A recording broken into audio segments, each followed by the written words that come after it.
At the buzzard, major changes are happening already to the NASCAR playoffs this season, 2026. The Roval, the only road course in the playoffs, gone. What does that mean?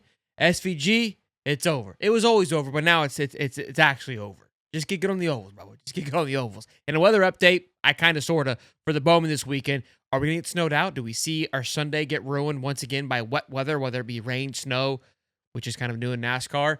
Be moved over to Monday? I hope not. Let's roll the intro. Let's talk about it.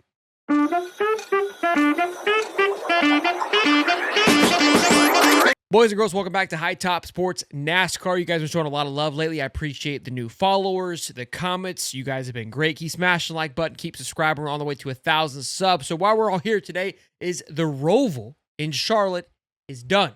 It's good put. It is no longer happening, at least for this season.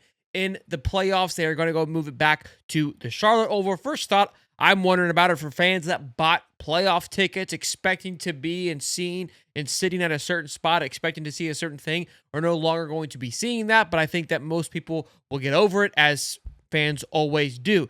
First initial reaction, Junior reacts to it, saying the Roval will always be there when they want to bring it back. The Oval has been solid recently. No reason not to take advantage of that. My one complaint about the lack of road course in the chase, it makes zero difference to me either way. Now, I kind of agree. I think that the playoffs needs to come down to more Rovals and Ovals. I didn't mind having one. If you were to bring one road course into the playoffs, my vote would be for COTA. I think that we've seen some great racing over the last couple of years at COTA. It's been one of my favorite road courses to watch personally. For whatever reason, they choose what they want. But since we're making changes to the playoffs, I figured I'd throw another track into the ring. I have another track that I'm going to mention here in just a few minutes that I wouldn't mind seeing in the playoffs. I feel like the changes they made to it have made it one of the most electric places to watch, and we only visited it once, I think, maybe twice throughout the year. I think twice. I can't remember. And I would love to see. I think it would make a great playoff track, which we'll get to in just a moment. But back to Charlotte, which in my opinion, I remember when I was getting ready for the playoffs this year, I saw Charlotte. Roval kind of crossed my mind, did not think about it. I was pumped because of the race that we saw in the middle of the year with Ross Chastain going from 0 to hero, one of the fantastic races of last year that I went underneath the lights. I had a blast watching it. I was like, this playoff is going to be sick. And then we ended up getting the Roval, which was not what I forgot that we moved into that. So I'm stoked for this change. I think it's going to make what already is anticipating being a fantastic 2026 season, fantastic run in the playoffs. You had another great track that has shown to do great things during the regular season to a playoff push. The Roval, in my opinion, it had some flares last year with Ross Chastain and Denny Hamlin and Ross racing for a spot, but that was kind of the only excitement from that race that I can recall, because of course SVG does what SVG does and just ran away with it. So this Roval caused for a lot of chaos, the Oval from Charlotte caused a lot of chaos during the regular season, and with how the playoff chase is moving, I think it's going to only add to that. Now, for my track that I think that you could throw into the mix if we're just making changes and going to put our hand up, I would love to see Atlanta in the playoffs. And maybe you guys can put down in the comment section of why that I am wrong in that suggestion. But since the adjustments and the new pavement they've done to Atlanta, it's one of my most favorite places to watch. I think it has the perfect combination of speedway to it, to where you get a little bit of drafting, but you still get the good old-fashioned racing to it. It's really fun to watch. Listen, I love Talladega with the rest of them, but if we're going to have to take one to get one, Atlanta's been nice. Atlanta's been nice. That's all that I'm going to say. I'm going to leave it at that. They may just make you scratch your back and unsub, and I understand all that, okay? Sometimes our opinion takes aren't going to sit well, but I've been a big fan of Atlanta as of late, all right? So as you can see, we'll take a look at the kind of just a quick playoff run. As you can see, Daytona, Echo Park, it's no longer Atlanta Speedway, it's Echo Park. Then if COTA, which again, of course, you could also throw that I just mentioned into the mix. So a lot of road courses getting cut. We lose out on the Roval. Of course, Chicago. Now back to Chicagoland. We were at Chicago, the road course, which was another course that I enjoyed watching. Excited to see them get back to Chicagoland as well, so not too concerned about it. But a lot of the road courses getting nicked. But we are moving, of course, one of those road courses to the Naval road course, which I think is going to be awesome. I think it's really cool, just a visual to look at. Obviously, Chicago always had its ups and downs. very excited for this road course and to see SVG win another one. And bring, or, of course, Connor Zilic is going to be a treat to watch, the phenom headed into this season. So I really hope we see him give SVG some troubles in the good kind of way. So there you can see how it will shake up. You got Darlington, then the Worldwide Technology, then Bristol, then Kansas, then Vegas, and no longer the Charlotte Roval, but the Charlotte Oval, then Phoenix, Talladega / Atlanta. Just kidding. Martinsville, and of course, it's going to end at Homestead, which they announced last year they would be rotating that final spot.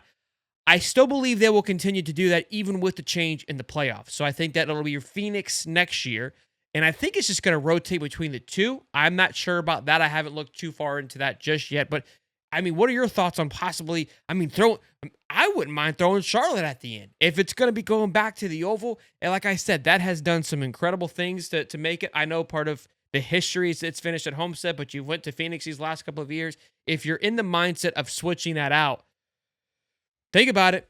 Sleep on it. As for this weekend, we got the Bowman Gray coming up here, which was a big hit last year, but they have been snowed on with this mini snowstorm that has hit the central United States, and it is expected to be even colder come Sunday across all of the country. I'm here in Florida, in Daytona, or in St. Augustine, if you will, and we're supposed to be getting feels like 5 degrees because of the wind chill. I'm not quite sure I'm going to be looking outside either, and there are concerns of them being able to clear it. They're working pretty heavily.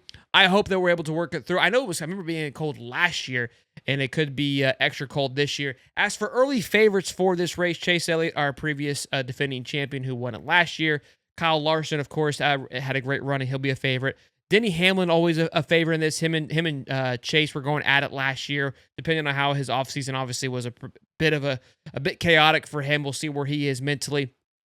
Chase Briscoe, another one. I want just to keep an eye out in general. But Ty Gibbs, somebody who really found himself towards the end of the year last year. One of those rookie guys that was a phenom that came into the league a couple years ago. Kind of been quiet, dealt with some things, have been working through some stuff. Had to grow up pretty quickly. I mean, you got to have this guy, no facial hair, about 4'9", just wanted to give him a little bit of hug and just cuddle him and bring him on in. Has had to grow into this role pretty quickly, and I'm excited to see what he can do. I love Ty Gibbs when he was in the Xfinity Series. Thought he raced very well. Loved seeing him get into fights with cats. He pissed people off, but he was just better than everybody else, and he could get away with it. He's been humbled. He's had to eat some humble pie here and take a back seat, and I think that it's done him a good service. He's got a little bit of a chip on his shoulder, got some grit. There's a lot of young firepower in this field headed into this year with Connor Zilic, Ty Gibbs, of course, my guy, Carson Hocevar, who although is a young buck, operates and navigates kind of like one of the vets a little bit. At least that's kind of how he carries himself. He's not one to shy away from the chaos. So really looking forward to see what he is going to be able to do. I love where NASCAR is headed in the transition for the younger faces. And also, too, they just released the first episode. The second episode, I believe, dropped today of the Race for the Seat, the Ram series. First episode was a banger. Huge fan. Love it already. Love just the rawness that they saw. I don't know if you guys have seen it already. I won't have any spoilers to you. But there was a little bit of bickering going on between one of the drivers and the owner or the CEO, which I love just kind of the rawness that it portrayed. I'm excited to see how it will shake up for the rest of the season. We already had a bit of we'll call it Speedgate, if you will, with some of the cars. In episode 1, we moved to go-karts, it's looking like. In episode 2, really excited to see how that's going to shape up and how Dodge is going to bode in this new series, in the truck series headed into next year. Really excited for all of them. So, again, pumped. Going to be continuing to pump out information. We'll watch this Bowman situation here up in North Carolina to see how it shakes up for the weather. Continue to give you updates. There haven't been official odds on who they feel. Again, with it not being a non-official race, I imagine we'll get odds. We'll be able to bet on it. We'll be talking a lot of odds on this channel. I'll give you my picks for each and every single week, as it's fun to do. I probably will be wrong every single week, so be sure to fade my bets. But if you guys are enjoying the content, you know what to do. Smash the like button, subscribe. Let me know in the comment section how you're feeling about the Roval to the Oval, the Bowman Gray situation, and all things NASCAR. If you guys have a thought or an idea that you want me to talk about, let me know down below. We'll see you in the next one. Peace and love, baby.